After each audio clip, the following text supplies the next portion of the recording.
Matthew, I am so excited you're here. What have you got for us today, man? I am very grateful to be here with you all first off. So I just want to say, I've thought a bit about like what can I share for this summit for men. By the way, huge shout out to Elysia for putting this together, because it's no easy feat to start something new, right? It's no easy feat to start something new. I've launched 3 businesses in my lifetime. None of them were easy. The first time you do anything sucks, right? This is one of and I would say to any of the guys watching this, because I'm doing this really for the replay, for all of you here as well. What you'll often find is sometimes the little thing that you do now is going to have like a ripple effect you can't even imagine, right? That this enormous, within the business that I run, from one video, it's like a daisy chain of things can happen. So you just never know. You've just got to start. So my intention for today, for everyone who's watching this, both live and on replay, is to give simply my perspective, a little bit of background of like where I've come from, to put it in context for how this could benefit all of you, right? Anyone watching this. Now, I think that for all of us here, is our job is to give our unique perspectives in a way that just helps move the conversation forward, right? So one thing that I really love, how everyone has their different ideas and ideals and life experience. I'm going to give you my perspective, and here's something that I got told really early on, which is intelligence is the ability to entertain new ideas, right? Without prematurely judging them, because what we are, human beings, right? And I'm sharing this with all of you guys. Human beings are confirmation bias machines. So we are going to have ideas that we've already got, and then we're going to sit here and listen for, does this match up with what I already believe, right? That's really low level learning. What I want to for you to actively do is just go, okay, cool. I'm just going to pop that aside for a second and just listen. And see if I can pick up some stuff that might be useful for me. Because it's funny, I don't know if you've ever been in a conversation or someone's saying something that you don't like, and I could feel myself do this. I'm just like, I'm never gonna like this person anymore. So one thing, because we are all men here, so and our honorary man for the day.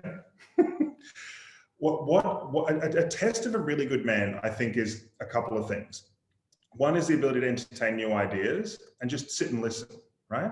Now, I'm friends with lots of CEOs, owners of companies. A lot of my clients are people who either own their own business. Most of my friends are as well. The higher up you find someone go in that structure of owning large businesses, you'll find some things that are I find quite astounding. Now, one of them is this: they're usually the last person to speak, right? So I'll give you an example.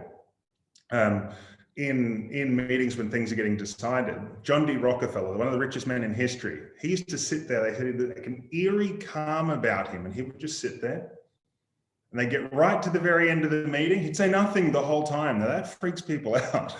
But he'd say nothing the whole time. They get to the end of the meeting, and just before it's about to close, he'd ask one simple question and change the whole direction of a conversation. So it's our ability to sit and listen and go, okay, cool. What can I learn from this? Because we've got 2 things. Now, I think the number one addiction, drop in the comments, what do you think the number one addiction right now in the world is for men, women, everyone? And it's the same addiction for all, I believe. I was told this 10 years ago, it flipped me out, and it's been something. What do you think? Horses, George, yes, you have an addiction to horses, that's true. Let's see what it is in the comments. Attention, love it. That's a really good one. Love it, James. What do you think the number one addiction? Problems? You can say, yeah, problems. All right, juicy information. Oh, I like that, Calvin. That's great. What else have we got here? Let's see. What's the number one addiction that people have? Well, I'm going to share with you what I was told, and I agree with this. This was by Brian Clemmer. He ran a leadership company called Clemmer and Associates. It was a high-level, you're basically to train CEOs. He said the number one addiction that everyone has is to being right. We are all addicted to being right. Never before has this addiction divided us more. Has this created more problems for everybody? So here's what I'm going to suggest is the first step of growing for all men, right, is to move from the need to be right, from the desire to learn, right? So when you show up in life,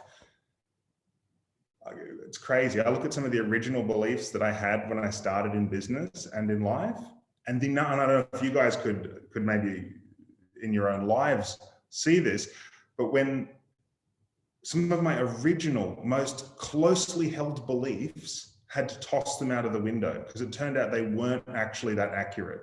Like, in fact, I've written a book on nutrition. It was called Eat Right Without the Marketing Hype. When I first entered the fitness industry, I knew what I knew. I was so right, it wasn't funny. I was one of the most annoying person in the room. Funnily enough, the book that I ended up writing was almost like a polar opposite to what I'd entered into that field with, because I got educated, right? So, and it's funny, then we all think to ourselves, like, as I am here right now, no, now I know it all. It's like, drop that, get rid of that. It's not going to help you. So I'm going to share with you some of the wisdom that's been given to me by two things, by mentors and mistakes, right? That's the two ways that you are going to learn, is mentors and mistakes. Now, I personally prefer mentors because you get to learn from their mistakes and not make them, or you can learn from your own mistakes. I have made plenty of them along the way. So I should give you a little bit of background. My name is Matthew Riddell. I'm originally from Rockhampton. So that's a little town in central Queensland, about 80,000 people. And my entire family's here. So I've got the reason we actually ended up in this town is quite strange though. My grandmother is a Texan, so she's American. My grandfather was Canadian, and my family here in Rockhampton are God knows what. We are a mixture of, you name it, Chinese. I'm pretty much half albino, so who knows? But it's funny that what happened is my grandmother had Texan, very self-independent values. My grandfather's the most chilled out man on the planet. And we have this Aussie contingent. So I say to people, like, look, based on my family lineage, there's every chance we'll shoot you, but we'll be really nice about it, and she'll be right, mate. So don't worry. And growing up in a small town, you kind of think you know what you want to do in life, right? And I think a lot of people, I see a lot of young men that I work with get to age like 21, 22, 23, and they start freaking out about, I don't know what I want to do with my life. Has anyone else ever actually felt like that? Like, I don't know what my thing is, what I'm supposed to do. I think it's a challenge that goes on all throughout our lives. So I finished school here, did relatively well. I was actually very good at graphic arts, won national prizes for that, and also speaking. That was the other thing that I've just sort of figured out. But my parents were really wise and were like, look, you should take a break, go do something else for a year, and then decide, right? So this is, if you've ever, what's it called? There's a book, it's called The Hero's Journey. Every man should read this, The Hero's Journey, right? This was like a call to adventure. So I actually went to South America, could not speak Spanish, had no idea of how to speak the language at all, to a town where no one spoke English. That is a fast learning curve.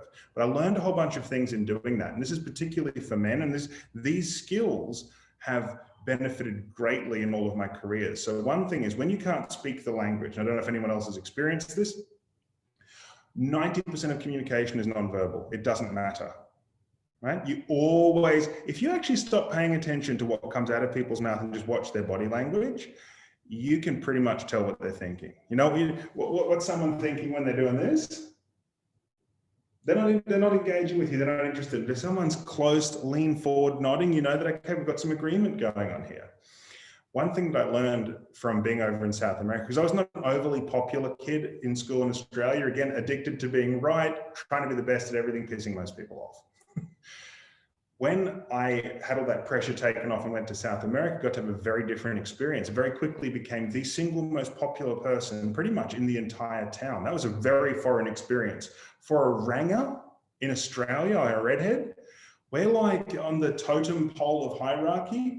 like, where did the, like right above leper. I mean, like, no, you'd find it as a girls do not say, hey man, what are you looking for? Oh man, a freaking ranger. Like, that's what I'm keen. Like that, I want, tall, freckled, and red-headed is not usually on the list. But what's kind of funny is in South America, it was the exact opposite. I went to Argentina, and it's like, you're like a rock god. I'd walk down the streets going, huh, like people wolf whistling, weird stuff. It was the strangest experience of my life, completely Twilight Zone. But what I learned is that all that, like, if you show up in your world, if you want to make more friends, if you want to have like a really good, just general life experience with people that you meet, stop trying to be right, smile a lot, and listen to people. With that whole goal of what could I learn? Now, just doing that, because one, I was very keen to listen to people because I couldn't speak, and just nodding and smiling and like listening and watching some body language and trying to learn freaking language. Everywhere that I went, like people would, like cab drivers would pull up that I'd met once and be like, hey, listen, do you want to go for a tour around the city? Like weird stuff would happen. More doors get kicked open for you doing those three things, right? Like just stop trying to be right, listen, and smile when you're talking to people, because it's funny, the doors will get kicked open. I think a lot of guys, when we're, I guess there's that whole like Vin Diesel personality that everyone's got to look like they're angry all the time, right? What's going on here? My thing went a bit funny. It's very, very important for guys. I see in guys that have got that real ability to own their space is that feeling of comfort, and you put other people at ease. Right now, so when I went to Argentina, this was like literally 20 years ago, but this is the journey that sort of has guided my life. Again, the first sort of 6 months, they were pretty difficult. Didn't understand language, didn't get there, but I just started making new friends. I moved houses while I was there, and my host father, who has become one of my closest friends, was a Supreme Court judge.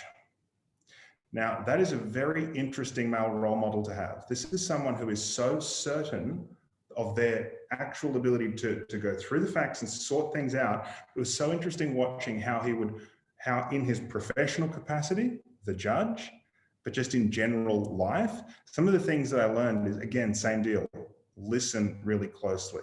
And you would come to him with something, right? And he's always, number one thing would be, what's the other side to that? Let's have a look at both sides. Let's evaluate it first before we jump to conclusions. It was frustrating, I'll tell you that, right? You know, sometimes someone will come to you with a complaint and you just want to jump on and fix it. And then after you've done that, you'll look back and go, I only got given half that story. Anyone ever had that happen? You know, a friend will come to you with something and you're keen to jump on it. So lesson from a Supreme Court judge, facts first, like facts before you act. Now, I'll give you an example. This recently paid off big for my entire family. So there was a very salacious rumor that went around about one of my siblings, and it was one of those rumors that you don't know how someone started it. Now, someone called me up and said, hey, have you heard this? I'm like, stop you right there. Let's get on the phone to the person right now and figure out exactly what's going on here and hear one more word about this. 5 phone calls later, it turned out it was complete bullshit, and saved a lot of embarrassment and a lot of covering up, and a lot of potentially damaged relationships. So as a man, one of the things you've got to do is facts before you act, right? Really important. Now, another thing that's really beneficial for men, this was given to me by one of my mentors in the fitness industry. So let's fast forward from South America, learning how to get along with people, ended up starting a fitness business. Now, one of the things that happened with again, pure luck is finding good mentors, okay? Now, the mentors that I had, her name was Rowie McAvoy. She was a remarkable woman, still is. I was maybe 20 years old. You imagine this, 20 years old, had long hair, goatee, looked like the lead singer out of Metallica, like rocking it. I was single, I was broke, but I had a lot of energy. I wanted to get out there and help people, okay? So I remember going like, can I have a meeting with you? Now, Rowie was about just under 40 years, I think she was 39, about my age now, driving a Ferrari, right? Owned a business that employed about 40 people, doing very, very well. So here's the thing, would it be a good idea to listen to that person? Like maybe they know what they're talking about. So as a man, I think there's three things that you want to constantly keep in mind is am I hungry for more? Right? Hungry, humble, hardworking. They're the three things that all men need to be. I'd done their course and had realized, okay, cool, I want to start a fitness business. Now, I sat with this woman for about 40 minutes and she was like cool as a cucumber, but giving me advice. Have you ever had someone gives you advice but you feel like you're getting shot with arrows? It's like, this is painful, but this is beneficial. She says to me, cut straight through it and says, do you have a girlfriend? I was like, no, I do not. She said, do you want one? That's a good question. I said, well, yeah, of course I do. Yeah, yes, I do. She said, okay. What kind, and these are interesting questions I found because no one had ever asked me this. She's like, what kind of girlfriend would you like? And I was like, well, do you want a list? She's like, yeah, a list would be good. I'm like, oh, well, and I gave my list and she's like, great. So you can go get a feel for that person. I'm like, yeah, I can see exactly in my mind what I think that person would look like and how they'd be. She said, great. Would that person be attracted to you? Oh, burn. I'm like, maybe not. She said, here's the thing. You to attract the things that you want into your life, she goes, it's an attraction game. You need to become attractive. It's not automatic and it's not by default. And there's hope for all of us, right? Because I remember thinking that going, man, oh man, she goes, so the first thing is write down what you want. What's your vision for all the men out there? What is your vision for the future? Now, the good thing is in the marketplace of ideas, in the marketplace of wants and needs, like I'm pretty sure that Calvin and Neil and Grant and George, they don't want what I want. They want what they want. And that's cool. Everyone can get what they want. There's no competition, just creation. So it's like, okay, cool, let's write a list. And she goes, if you don't write a list, and this goes for every area of your life, gents, whether it's the kind of relationship you want, the kind of business that you want, anything. If you don't write a list of that, like I have it in my bag with me at all times, all the areas of my life, very clearly laid out. She goes, imagine you're going hunting, right? She's like, okay, I want you to imagine you're going bear hunting. I was like, yeah, okay, Rowie, I've got this, bear hunting. So now you're going bear hunting, but I want you to imagine this. Your description of what a bear looks like just says it's brown with fur and 4 feet, right? That's your level of specificity. And brown, fur, 4 feet, bam. She goes, don't be surprised if you drag home a moose. You're going bear hunting and you come home with a moose. I thought, that's pretty accurate. So the more accurate you can get on your dreams and goals, the better off you'll be. Another great piece of advice, and I'll come back to that in a second, the whole, what vision are you hungry for? It's like, how can I be positively discontent? That's the secret, right? It's like, I'm grateful for all I've got, but I know I could get more. The second piece of advice that she gave me, and this was one that was probably the most impactful advice I've arguably ever been given. She said, who are the 5? She goes, you will be the average of the 5 people that you are spending the most time with. You'll be the average of the quality of their relationships. You'll be the average of their incomes, of their general life happiness, of everything. The 5 people you're spending the most time with. So she goes, look, this is going to be painful, but I want you to do an audit of where you're spending your time. I remember doing this thinking, man, I'm spending my time at the pub. Like, I'm trying to get ahead in life and I'm spending my time at the pub with people who are not trying to get ahead in life. And so she's like, don't cut people out of your life. That's not what I'm telling you. She goes, don't go as often and don't stay as long. Seek out people that are on the same path that you are.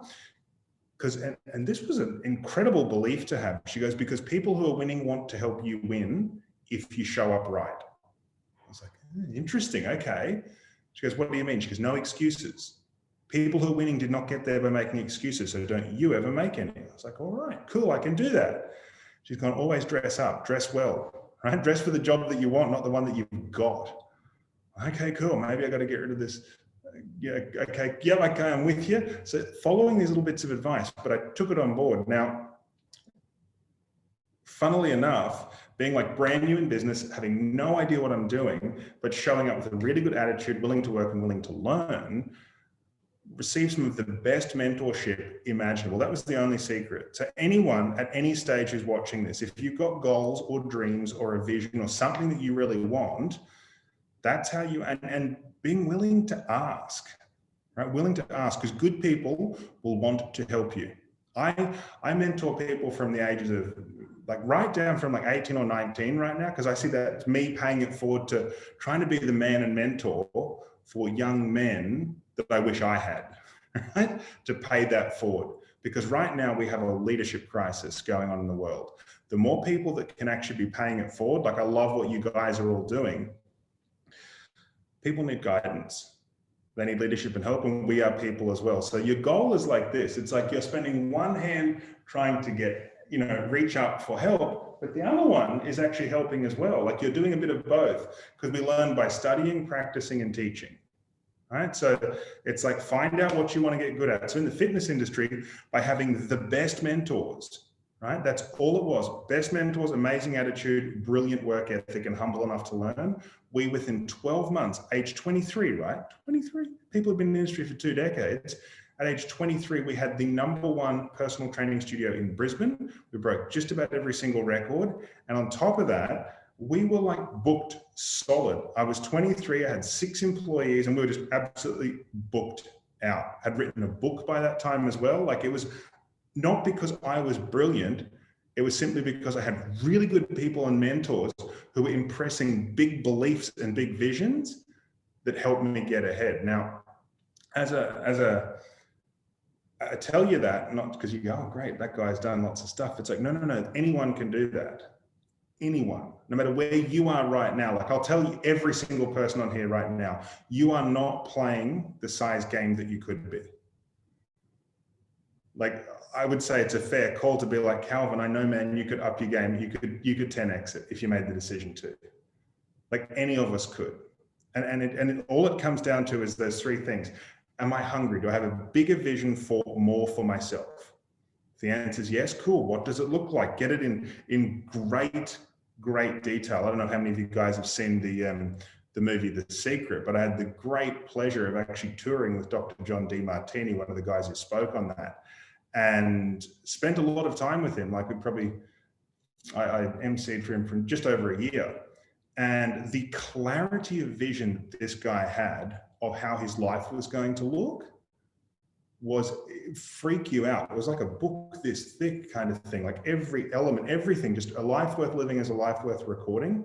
But one of the things he said to me was this, he's like, Matthew, if it's a mist up here, it's going to be a fog out there, right? Like if it's not clear in your mind, then how are you going to create it in the world? So I would say like from here, great idea to just start, we are visual creatures, is to start getting a little bit of image of what do you want to create for yourself. Like mine started with something as simple as I want that car and I want that house and I want that, just the basic stuff, and growing it from there. Because it's funny, once you start putting that stuff up for yourself, your reticular activating center, the part of your brain that's your executive center that's constantly looking for what you've told it to look for ways to get what you want. Now, about 5 years ago, my father here in Australia, it's the largest building in Rockhampton. It's called the Empire. And he was one of the first things they did when they were building this building, right? Because sometimes you hear like these personal growth and personal development things for men, and you think, oh yeah, that just woo-woo stuff like that stuff doesn't work, right? I've had that thought myself. But when you have a look at building a 15 or 13-story building, the first thing they did was draw up some plans and then do a mock-up of it and hang it on the wall. That's what it's going to look like. In the building of you building your life, we are doing the exact same thing, gents. And this goes for so now when you've set a big goal, like you're hungry, I want that, the next thing is being humble enough to know that there are gaps in your skill sets. There are gaps in your skill sets, not gaps in you as a person.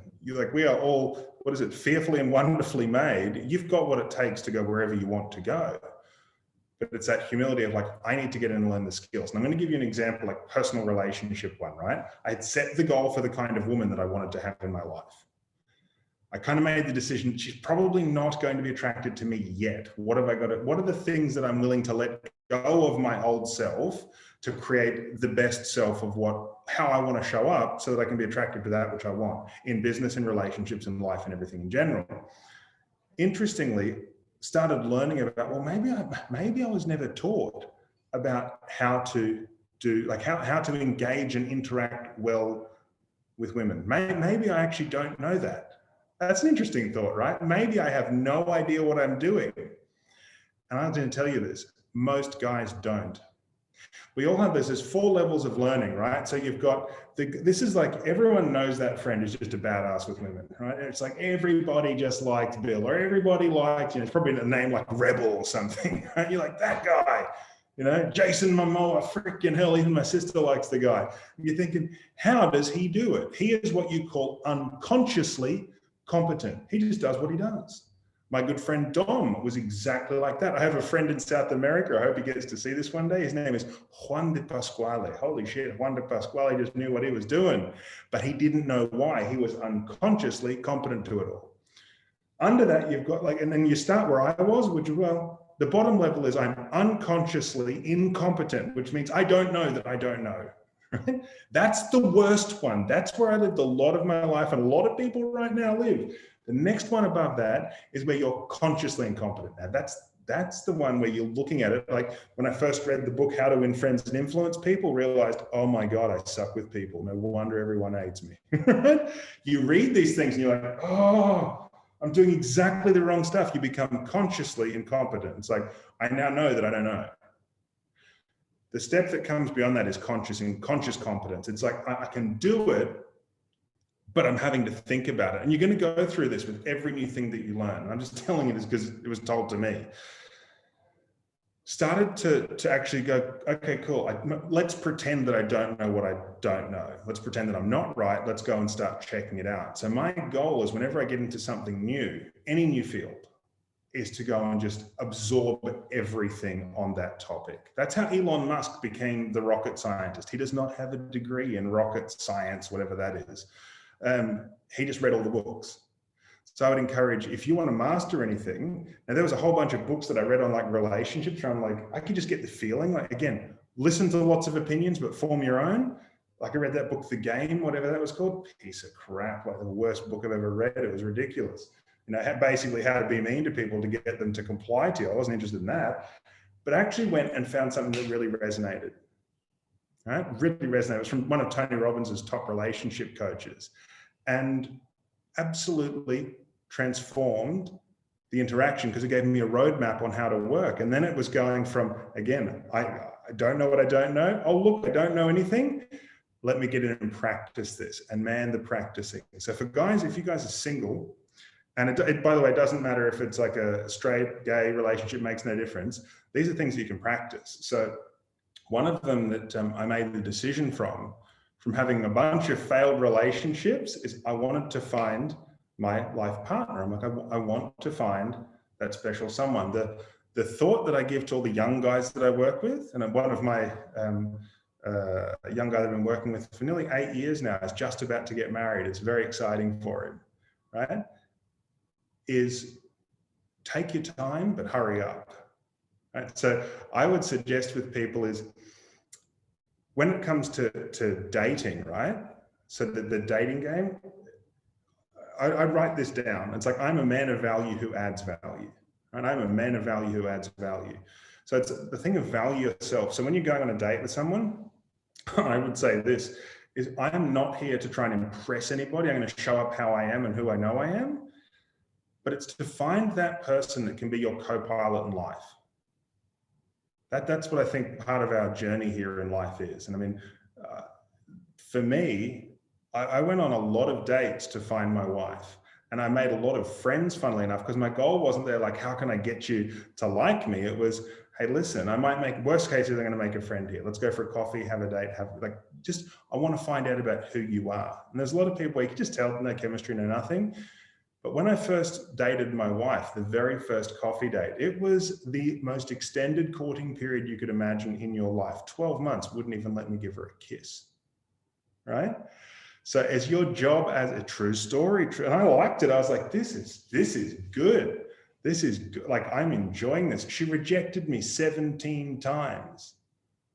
17 times, gang. But she was worth it.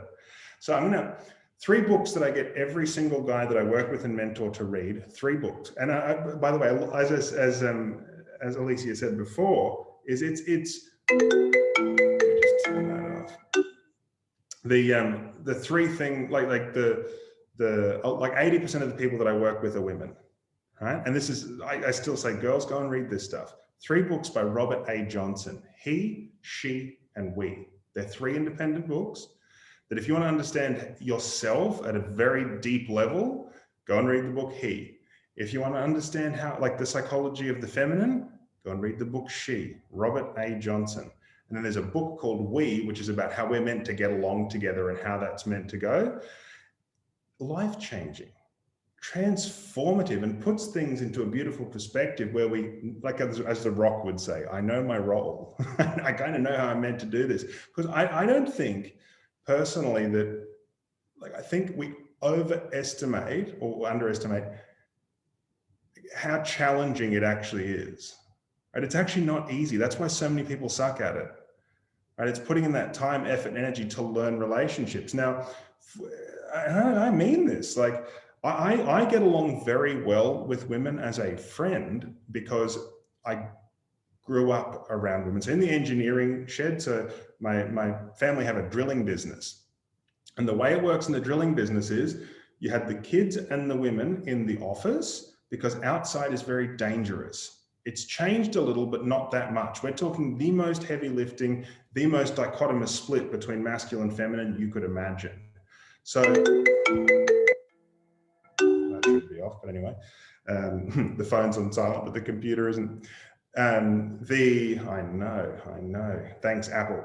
So the split that happened there is for the first 10 years of my life, it's like you could see what the men were up to, but I'm trapped inside the office. So I was watching, and I mean, these are some of the, what I would call quintessentially most masculine people you could imagine, right? But I watched the interaction, I just watched and learned. Now, one of the things, I think there's 3 Ds that all men should look at, right? First thing is your ability to drive. And I don't mean drive a car, I mean like drive for what you want. One of the most attractive things for a man is the ability to go, I want that, and I'm going to find a way to get it. This is my mission, this is what I'm going to do, this is where I am going, okay? And one of the things, it's like in Jungian psychology, it's the animus, right? Your ability to get into new things that you want to do, to open doors, to risk rejection. See, that's like for me, my whole business, right? We're in 6 different countries now. I've got like enormous team. All of that came from my ability to risk rejection, because like no one likes rejection, right? Who wakes up and goes, fuck man, I just want to get rejected. But it's actually the more that you can get used to being able to ask for what you want, accept a yes or a no either way, that is one of the main functions that good men need to do, and it's extremely attractive. So my father built his entire business. He would work all day long, come home, and while most people are drinking beers, he would sit on the phone drumming up business. That image was projected into my mind of like, okay, cool. If I want to grow something bigger than just your basic, I'm going to have to do that too. It's one of those major functions. Second thing is I think that men need is to be able to defend. And I believe that you should be able to defend your positions in a way that doesn't attack other people, but also to be able to defend that which you're creating and yours. Okay, and it's very important. I don't think this is talked about enough in the Western world. It is a God-given right for you to be able to defend your life, liberty, and personal property, right?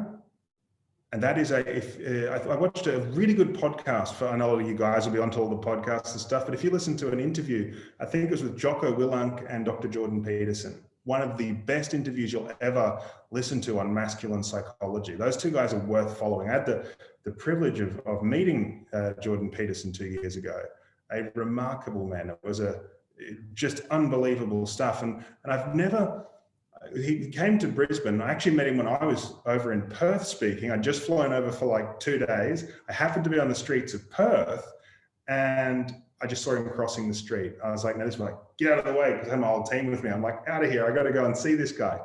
went and shook his hand and said, look, thank you for the work you're doing. And I said, I'm going to see you speak in Brisbane. Look at his face, like, but we're in Perth. I'm like, I'll see you in Brisbane. And that was, interesting that people are taking so much more interest in the conversations we are having now, right? And I think he's one of the guys that spearheaded it very effectively. I watched for 2 hours. Now the room there was 50-50. Like we had 50%, I'd say there was like half women, half men, who watched a guy in a three-piece suit with a spotlight on him speak for 3 hours, and no one wanted to go to the bathroom. Everyone is that interested in this conversation now. So you guys are doing some cool stuff. So the second thing is to defend. It's important with your ideas, right? To be able to defend them and be open to like, well, maybe I've made an error in judgment here. I've made plenty of them, and they've cost me lots of money and lots of heartache and time. Sometimes you just got to learn it, right? And the last one is to develop. Now, when it comes to the business world, this is something that first thing is develop yourself, right? To all the guys, if you're brand new, if like in your early 20s, get out there and develop yourself. Read the books, listen to the audios. You'll find that we live in the world now where you don't have to go and spend $1,000 on a CD set like I did. It's all there for you. You just get to be choosy on your input selection of what you pick, right? So it's the computer term, GIGO, garbage in, garbage out, greatness in, greatness out. If you want to do great stuff, surround yourself with the great ideas. Surround yourself with great mentors. And the cool thing is you can have mentors now that you've never met. Like I never met Jim Rohn. Most of them I did, but Jim Rohn, never met him. I probably listened to Jim, I don't know, for maybe 150 hours of my life, listening to that grand old man. Those ideas sink in. Taking the time to develop. Now, first thing is develop yourself, right? Because I can't give you what I don't have.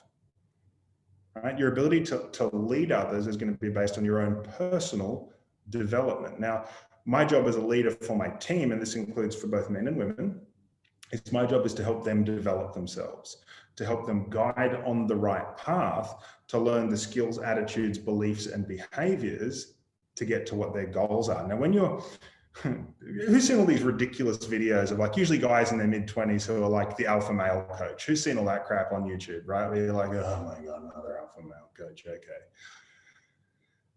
There's actual science behind what an alpha male actually looks like. It's not what most people think. They've done all of the research in primates, okay? So here's what, and this, as a guy who genuinely cares about people, right? I really care, to a fault. This was one of the most exciting studies that I'd ever read, because what they pointed out is the chimp banging its chest and look at me, that is never the alpha male. What they did is the primate research they did is they matched it with blood work to see what's actually going on as much as we can inside this chimpanzee. Now, it was not always the strongest one, by the way. Interesting, not always the strongest. I like the chimpanzee thing because I'm an orangutan, Wasn't always the strongest. But what they found is that the alpha leaders of the pack were exceptional communicators.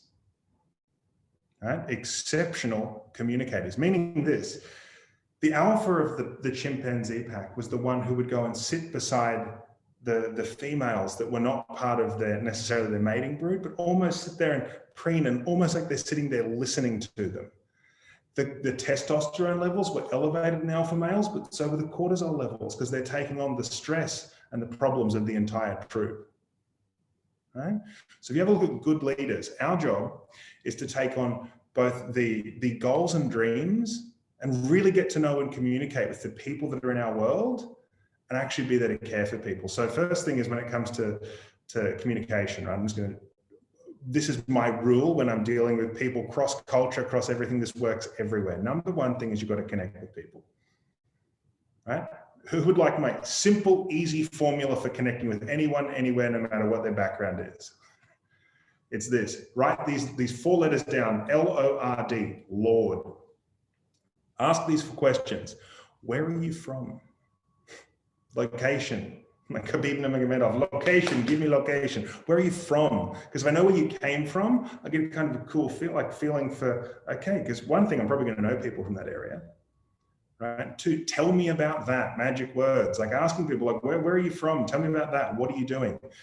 Occupation, what do you do? What have you dedicated yourself to, right? Occupation. And if someone goes, I'm this, try adding this question on the end. Oh man, you must love that. Because you're going to find out if someone does or doesn't. They'll tell you, yeah, I freaking love it. I wake up, I just can't wait to be a toe surgeon. You're like, awesome, man. I got a friend who is. Or they'll be like, nah, man, I fucking wish I'd done something else.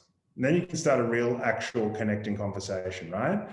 Recreation. Okay, cool. When you're not working and cutting off people's toes, what do you do for fun? I want to find a connection here between you and me as a human, right? And it's like, dude, what's the last thing? Lord, Lord. D is desire, right? What's your goals, man? What are you working towards that I might be able to help you with? I want to see all of my friends win. So the first thing is connecting with people. Just write down Lord. You'll be able to connect with anyone. Get out there and practice that, by the way. Because have you ever heard the whole saying, it's not what you know, it's who you know? That's true, but it's also who knows you. It's also who knows you. And people, it's funny, if you know someone and you've got a feeling for them, and usually in about 30 minutes, I can typically know someone better than their best friend does. That's weird, right? But people they don't ask the right questions. I saw this in action. I was at GoPro in December last year. And a man named Harvey Mackay, he's one of the greatest networkers on the planet. He wrote the book, Dig Your Well Before You're Thirsty. And he came out and he said, there's a man in this audience, his name is Bill Bloggs, let's say. Bill, could you stand up? Bill was one of the $1 million earners. So he stands up. And Harvey just says, so everyone, I'd like to introduce you to Bill.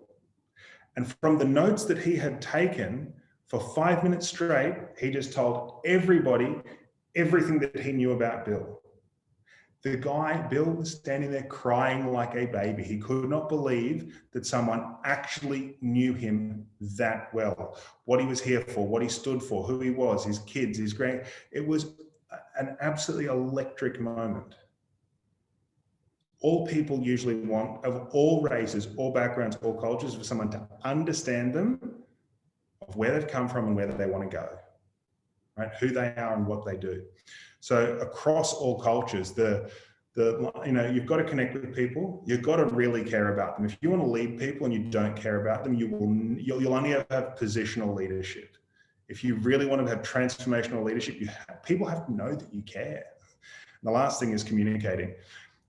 Communication it's one of the craziest things. So you will find in bad communication is usually where it's like, well, they should know what I mean, especially between men and women, right? Oh, she should know what I was thinking. Or girls to men, like, he should just know.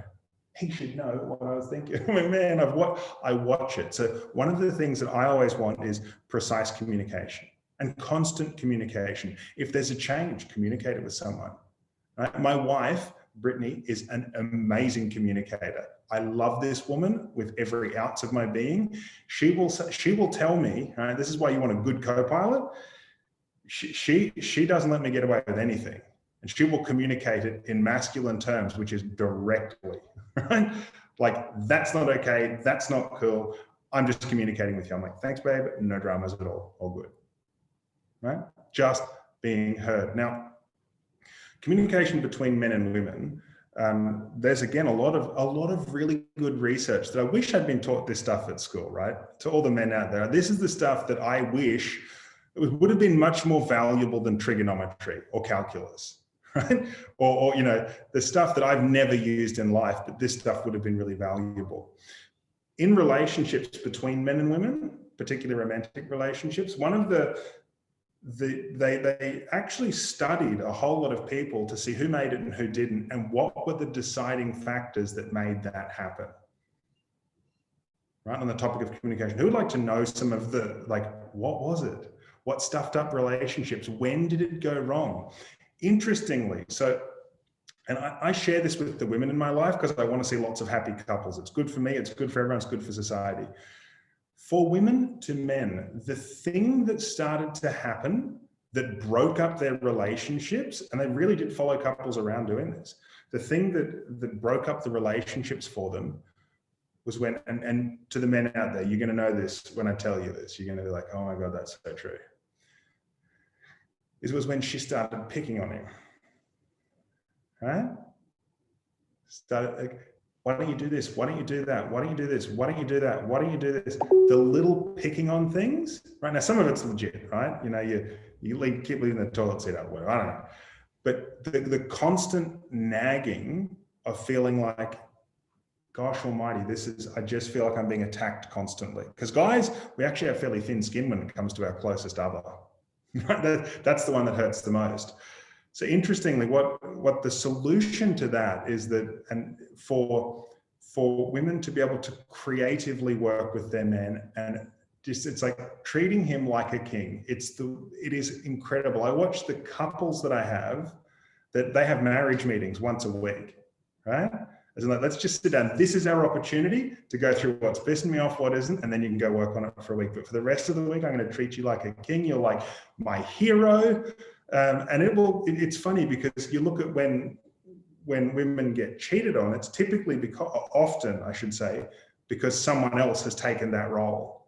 It's the secretary at work. It's like, Mr. Jones, how are you? Oh, you're amazing. He likes it. That's what happens. Right? For guys, interestingly, for what we end up doing that was not great, not great at all, is putting up walls to communication. So as soon as you as a guy put up, we're not talking about that, I don't want to hear any more about that, it's over, dude. Because there's going to be someone else that's going to come in and have that conversation, and you will be cut out of that real quick.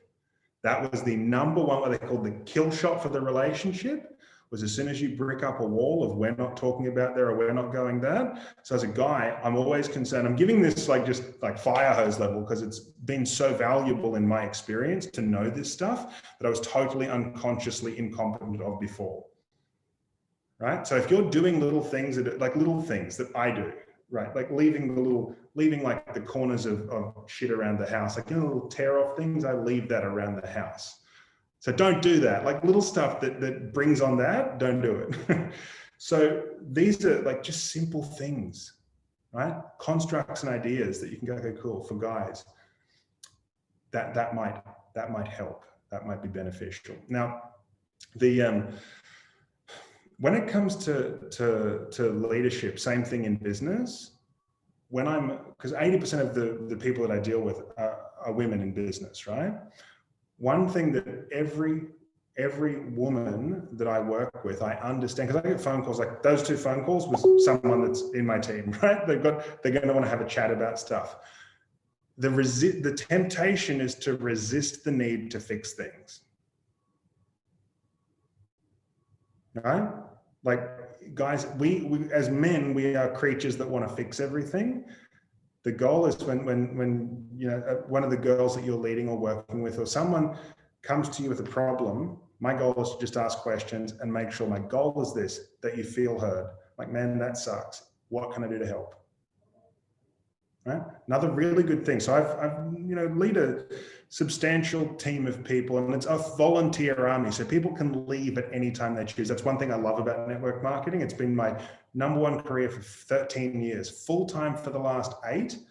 And I still have to pinch myself that it's actually real, that I get paid to do this stuff, which is just helping people get to their goals and dreams. One of the things, and I'm going to finish up on this, I think, one of the things that I find is, if someone's not performing, and you're going to leading a team, right? You're going to find when people aren't performing, it's your responsibility to bring that up, right? Because people are going to join you as a leader because they believe that you can take them where they want to go. If you're a trainer with your clients at the Holo, you've got to bring this up. You can't allow someone to sit there and wallow in bad behavior, right? So it's always, address the behavior, not the person. Most people are just doing the best they can. This came to me from one of my mentors in real estate. He has the best real estate agency in Australia that I'm aware of, and you've never heard of him. I said, how do you deal with it when your staff aren't doing things right? He said, I asked 2 questions. The first one is, have a coffee with someone, give them a buzz and say, hey, Calvin, or Sally or whatever, how do you feel about how you're going? He said, you know what? 90% of the time they'll spill the beans. They'll tell you. You don't have to bring it up. They'll just say, oh my God, look, I had all this stress from the family and blah, blah, blah, all these things going on. So that's one of the most useful questions ever I have had leading a team of mostly women. The second thing is this. This is the one that makes the difference. This is the one that inspires performance. So once someone's told you, and if there's a difference between like, I'm going fine, it's like, well, look, I got to add to that. Let's have a little look and discuss, right? But the question, the second backup one is, how do you feel about how you're going? Second thing is, what can I do to help? What can I do to help? Now, you'll find that 95% of the time, the answer will always be the same. Nothing, I've just got to go and pull my finger out. Give me a week. And they'll double down and bust it to prove that they've got what it takes because you actually cared enough to ask. That has been my experience of leading teams for the last 8 years. So guys, I feel like I've just fire hose dropped on everybody here today. And my hope for you is that you picked up one beneficial idea, one something that I think no matter where we are on our journeys, we can, as I said at the very start, we can always learn something new from someone else's experience. I just want to send lots of gratitude to everyone who is here. In the future, I hope that this is beneficial. Now, are there any questions? I think I'm a little short on time. You're doing great, Matthew. That was a tremendous amount of wisdom. And yeah, guys, please speak up if there's any questions that you have. Fire away.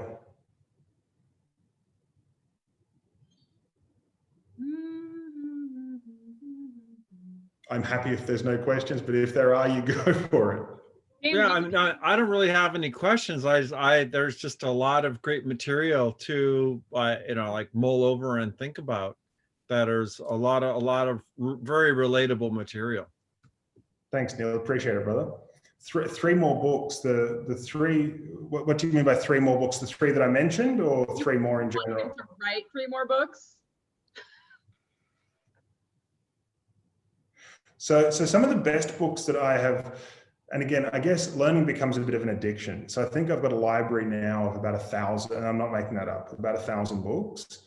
And that's the accumulated down from just, learning to speed read, by the way, is really good because it lets you toss out the books that aren't really that beneficial for the really good ones.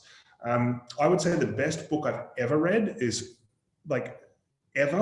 is called Syntopicon 1 and 2. It's very difficult to get your hands on. Syntopicon 1 and 2. That was a direct recommendation from Dr. DeMartini. I said to him, John, what's the best book that you would ever recommend to someone? And he's like, well, it's actually 2, Syntopicon 1 and 2. What it was all of the great ideas of history compounded down into 2 books. You could spend a lifetime reading these 2 books to extend your general knowledge. Syntopicon 1 and 2. Another one really good that I think is beneficial for men and women is called Presence by Amy Cuddy, Harvard researcher. Presence. It's how to bring your best, boldest self to everything that you do. And I have found that if you're ever stuck in a funk or you're just kind of like, I need to break out of me. I've got to have a breakthrough through my own limiting self. That's a really good one. It's Presence by Amy Cuddy. And I would say possibly one of of course, the basics, like How to Win Friends and Influence People, amazing book. It's one of those things that it never stops.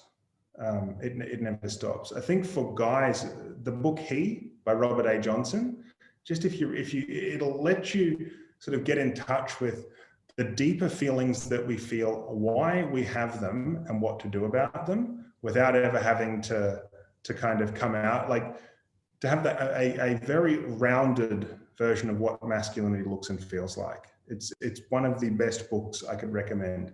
There's a lot of the wisdom was trapped into fairy tales, secret regards to dealing with rejection as a man. Okay, great question. This is a really good one too, Matthew. There's 2 questions there. Secret to men who are just waking up within their consciousness and business at home. Okay, great.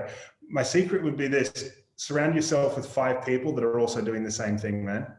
Success, like, what do they say? Eagles don't flock, sparrows do.